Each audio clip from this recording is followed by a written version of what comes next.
Graça e paz. Amém. Eu vou pedir que os irmãos abram sua Bíblia na Carta aos Efésios, capítulo 4 e verso 1.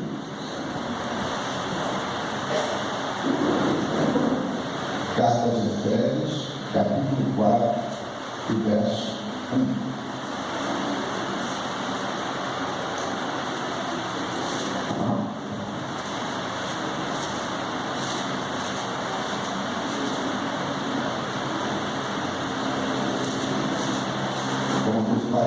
Está depois de Gênesis, e antes de Apocalipse.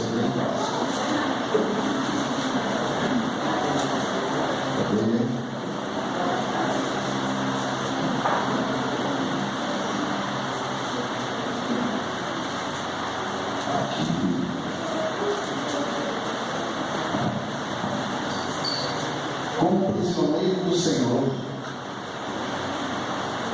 rogo-lhes que vivam de maneira digna da vocação que receberam. Vamos ver juntos, de novo. Como prisioneiro do Senhor, rogo-lhes que vivam de maneira digna da vocação que receberam. Vamos orar? Ó Deus e Pai, louvado seja o teu nome. Louvado seja o teu nome pelos cânticos, pelos louvores que entoamos a ti pelas nossas vidas, ó Deus, mesmo pecadores. Ó Deus, a tua graça foi estendida a nós, ó Deus, foi estendida e está estendida a todos os homens, a todas as pessoas, Pai. Ó Deus, agora, ó Deus, aplica a tua palavra aos nossos corações, para que entendamos o teu querer na nossa vida, possamos entender, ó Pai, cada detalhe do que o Senhor nos propõe, da carreira que nos é proposta, Deus, nesse Evangelho, enquanto estamos na terra. Abençoa, Deus, a tua palavra nos nossos corações, em nome de Jesus. Amém. Vivam de maneira digna da vocação que receberam. Paulo, nesse contexto aqui da Carta aos Efésios, ele está preso. Isso é por volta do ano 60, por aí. Estava preso em Roma. Essa Carta aos Efésios, só para os irmãos entenderem o contexto que a gente vai falar, todo o capítulo 4, ela é dividida em duas partes. Os 3 primeiros capítulos são doutrinários e focam o que Deus já fez e está fazendo em função do seu plano eterno de redenção na sua criação. E os 3 últimos capítulos são práticos. Logo, a partir do ponto que nós estamos lendo, Paulo vai nos orientar em questões práticas. E enfoca a resposta humana à ação de Deus. Portanto, é um texto que mostra no Evangelho que se preocupa tanto com a salvação do indivíduo quanto com a construção de um mundo novo, um novo estilo de vida. Muito bem. Vamos pular do verso 1 para o verso 22 e vamos ler o 22, o 23 e o 27 da mesma carta, do mesmo capítulo.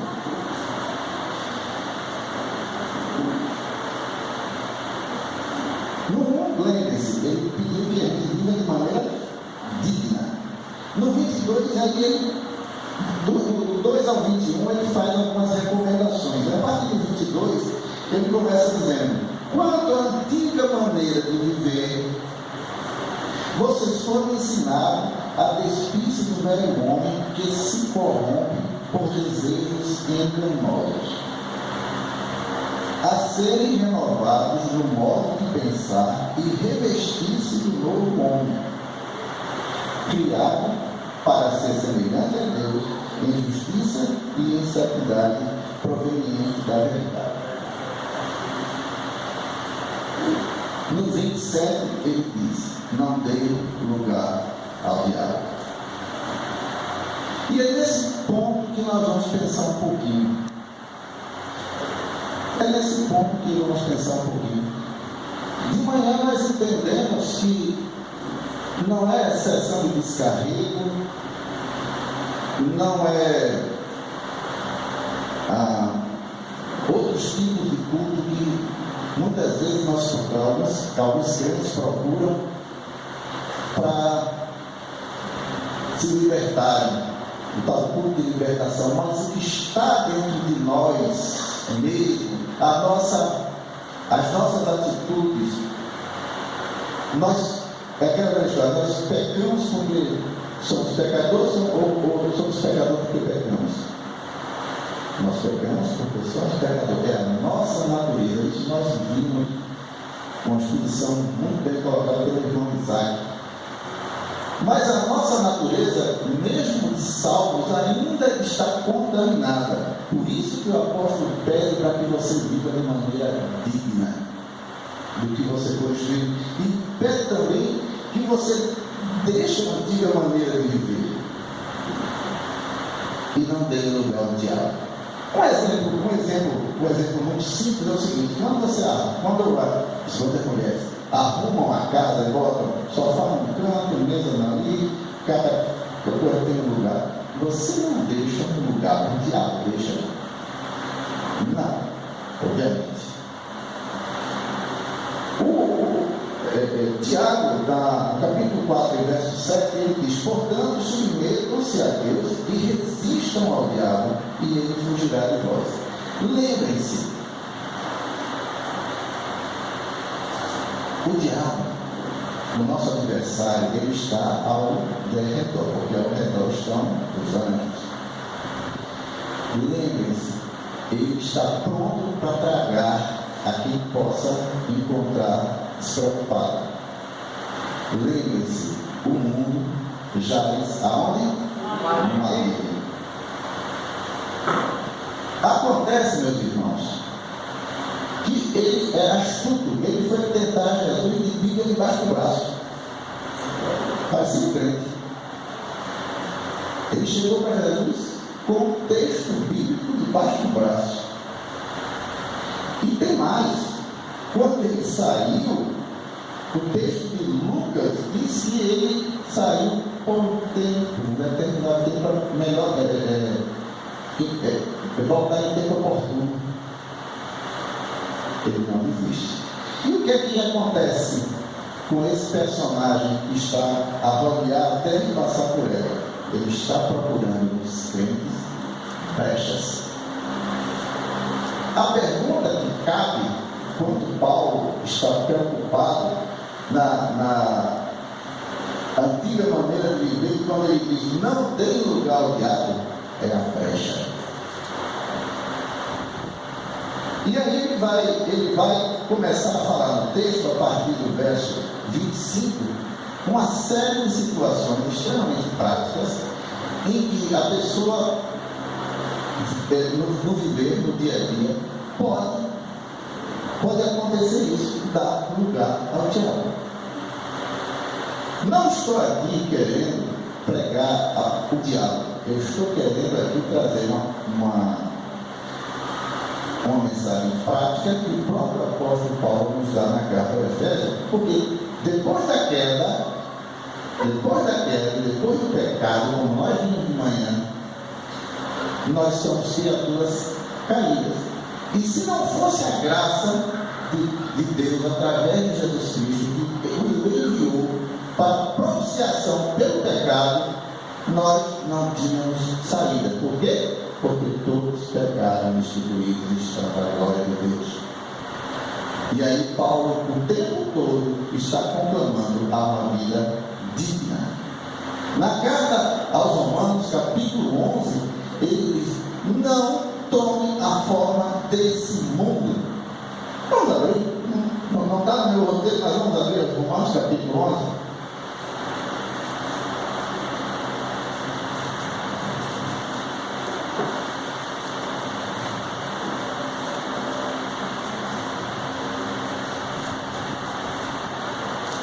Aliás, desculpe, capítulo 12, a partir do verso 1.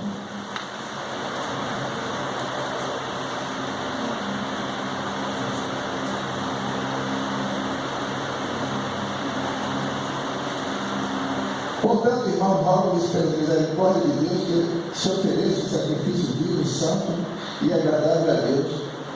Este é o culto racional de vocês. Verso 2: não se amoldem ao padrão desse mundo, mas transforme pela renovação da sua mente.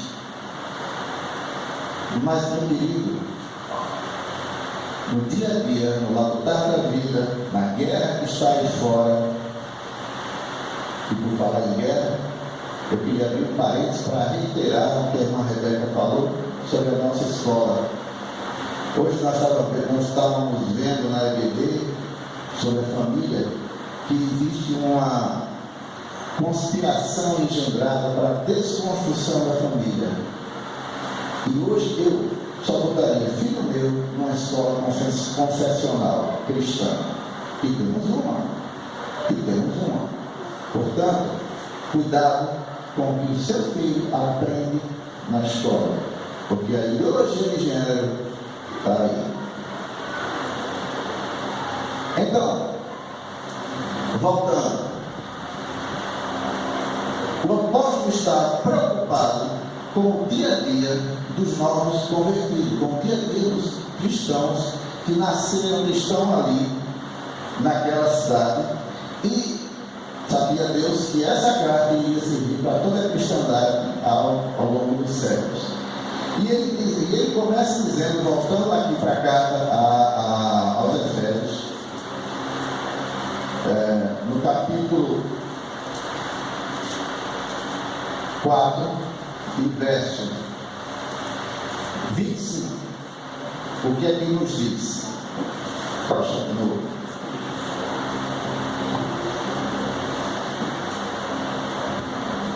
Vamos lá, carta aos Efésios, capítulo 4. Portanto, cada um de vocês deve abandonar a mentira e falar a verdade ao seu próximo, pois todos somos membros de um mesmo corpo. No verso 25, o primeiro ponto de brecha de vida prática que o apóstolo encontra é a mentira. É a primeira brecha para a entrada do inimigo na vida. O diabo é quem paga a mentira. Logo, é muito fácil para ele. Veja quando ele chegou para Eva, foi assim mesmo que Deus disse. Onde chegou para Jesus do mesmo jeito, do mesmo modo operando. Deus bota uma certeza, o diabo vem e sorrateiramente coloca uma mentira em forma de interrogação, para dizer que você não é filho de Deus, para dizer que você não foi salvo, ou para dizer que você expor na sua cara determinado pecado. Então, uma brecha humana é a mentira. Portanto, o mentiroso seria como um filho do diabo por seguir suas práticas. Muitos irmãos são iludidos por inverdades e enganos que se divulgam a cada dia pelo mundo. A televisão e a internet são exemplos de veículos que transmitem muitas mentiras. Infelizmente, o nosso meio de comunicação, a nossa mídia, ela de cristã não tem nada, ou quase nada. Ela está tomada, a mídia e o jornalismo, de uma forma geral, claro, está tomado por pessoas que não têm compromisso com o Senhor.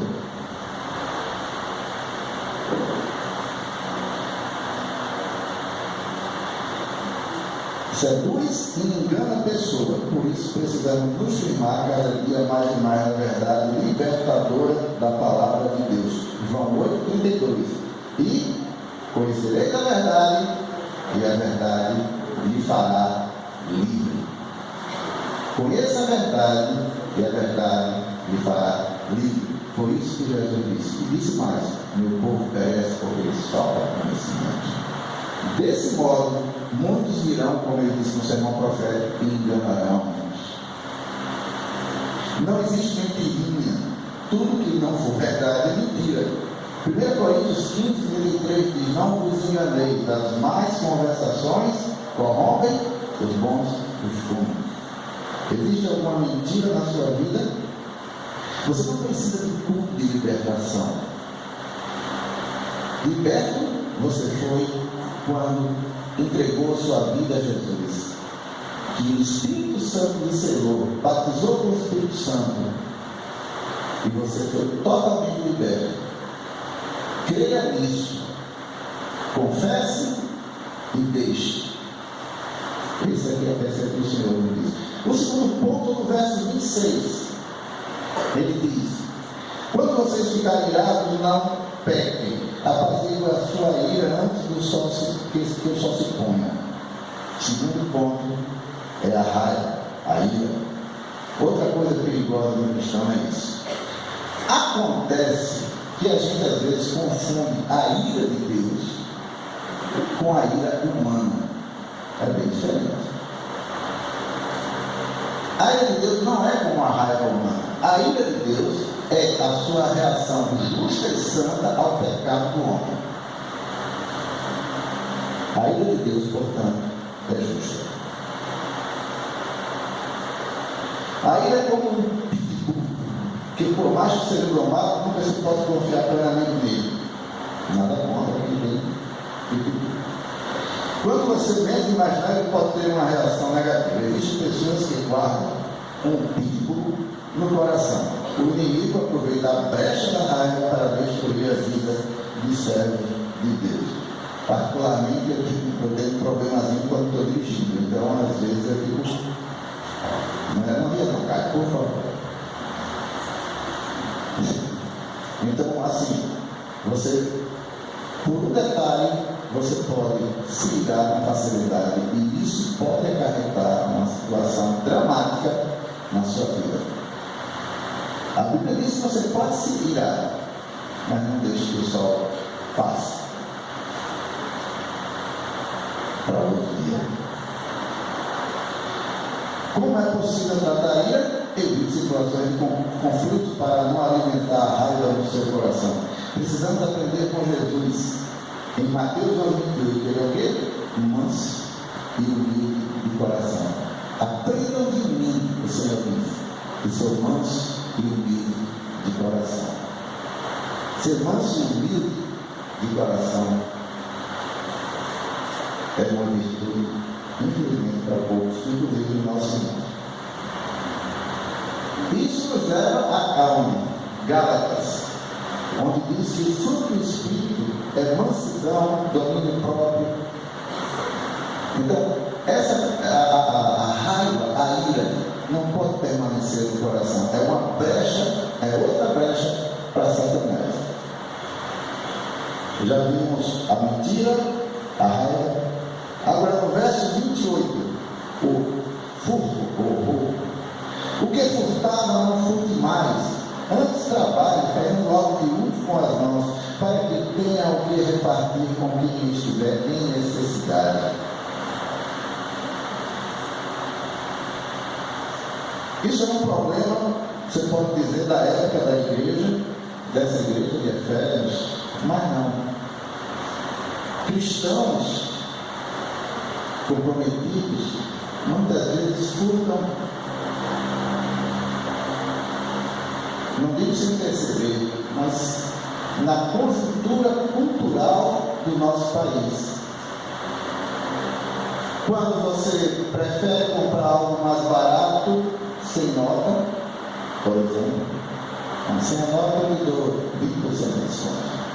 Então quero sem nota. Isso é furto. Né? O jeitinho brasileiro é furto. A gorjeta para passar à frente determinado processo ou qualquer outro documento, não deixa de ser furto. Você está ficando no lugar do outro. O nosso jeito, a nossa cultura é dada a isso. Infelizmente, é furto. Não pense que furto é você passar, pegar um microfone lá no bolso e levar. Não é isso que eu estou falando.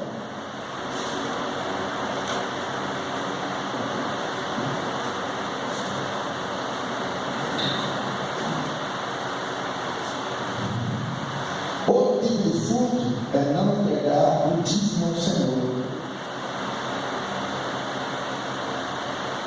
Malaquias 3,8 diz: roubará o homem a Deus? Todavia, vocês me roubam e dizem: em que te roubamos? Nos dízimos e nas ofertas. Também é furto, o dinheiro não é seu.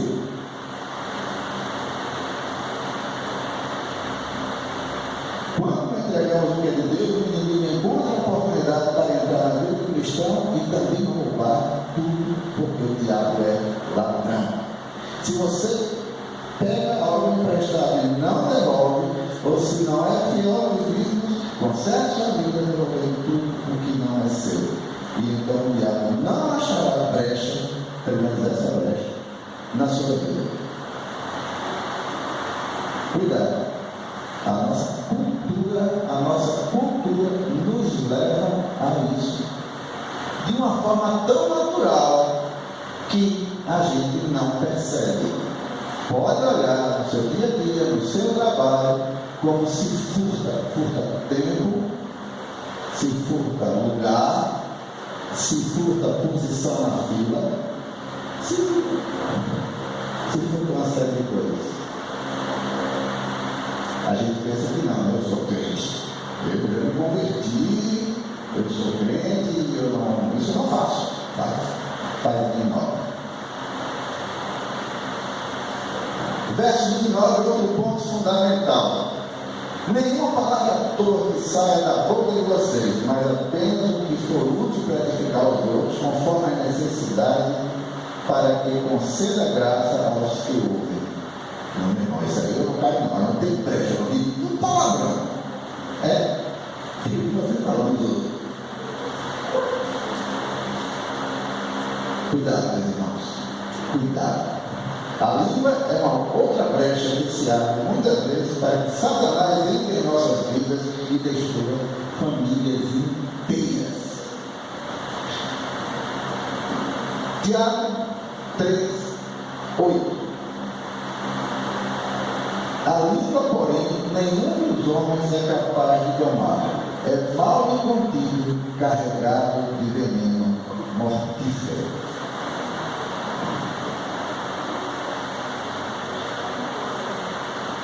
E que não adianta ser crente se não guardar a língua, porque aí vai para Tiago 2:26. Se alguém se for ser religioso, deixando de refrear a língua, antes enganando o próprio coração, sua religião é inútil. Você toma a sua língua, não digo palavrão, não digo palavra toda, eu não xingo ninguém, diretamente, mas comenta. Como é que estão os comentários? Meus irmãos, isso aqui é interessante. Quando eu estava vendo isso hoje à tarde, eu lembro aqui o capítulo 4 de Tiago, montando o contexto daquilo que eu pretendia, estou falando aqui para os irmãos. A gente fica falando, quando a gente prepara uma coisa dessa, a gente fica falando para a gente mesmo. Eu vou falar isso, né? Será que eu estou fazendo? Quem está aqui está com uma responsabilidade, parece, eu não sou pastor, então não tenho esse costume de estar o tempo todo pregando, mas parece que você está falando para um espelho, porque isso, a palavra de Deus, ela vai e volta, ela funciona para quem ouve e para quem prega, ela funciona sempre, ela funciona para todos nós. E o que Paulo está colocando aqui são situações práticas. Como eu disse no início, o contexto da carta aos Efésios é em duas metades. Primeira metade doutrinária, segunda metade prática. Não é? Por isso, devemos fazer como o texto do Tiago nos ensina a falar somente o suficiente que edifique as pessoas. Nunca fala demais ou coisas que não sirvam para edificação, de maneira que, como diz Colossenses capítulo 4, verso 6, a vossa palavra seja sempre agradável, temperada com sal, para saberes como deveis responder a cada um. E também Colossenses 3:8, despojai-vos igualmente de tudo isso, ira, indignação, maldade, maledicência, linguagem obscena no vosso falar. Eu sei que tem muitas situações que a gente se liga e fala e berra. Acontece. Mas não é assim que a palavra nos ensina. Acontece porque somos criaturas caídas. E o que o pecado fez em nós foi algo devastador. Não só reduziu a nossa capacidade de vida biológica, como reduziu a nossa capacidade moral, tirou a nossa capacidade moral, é uma queda moral, é uma queda biológica, é uma queda, irmãos, há 3 quedas: moral, espiritual e física, ou biológica. Caímos e caímos mesmo. Caímos e caímos mesmo. Tome cuidado com fofocas e palavras duras que fala quando está nervoso, para não machucar as pessoas. Meu Deus, meu Deus. Aprendi que não posso engolir novamente minhas palavras, então é melhor pensar antes de falar. Aprendi isso, mas não aprendi totalmente, porque de vez em quando, infelizmente, existem situações que a gente só vai rever depois que acontece. Cuidado, meus irmãos, isso é brecha para Satanás entrar na sua vida e na sua casa.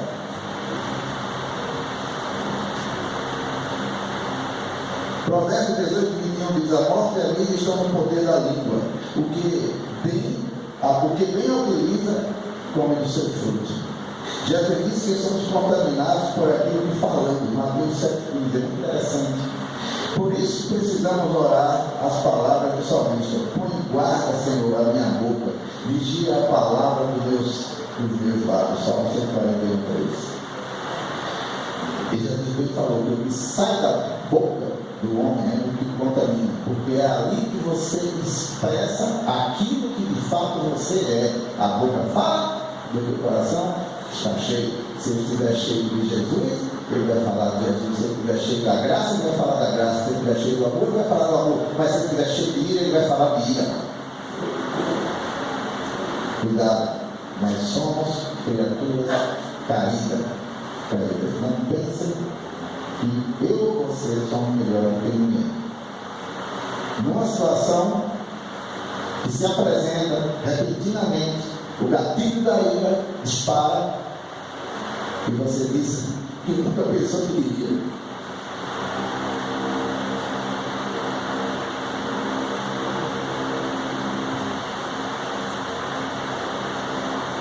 Verso 30.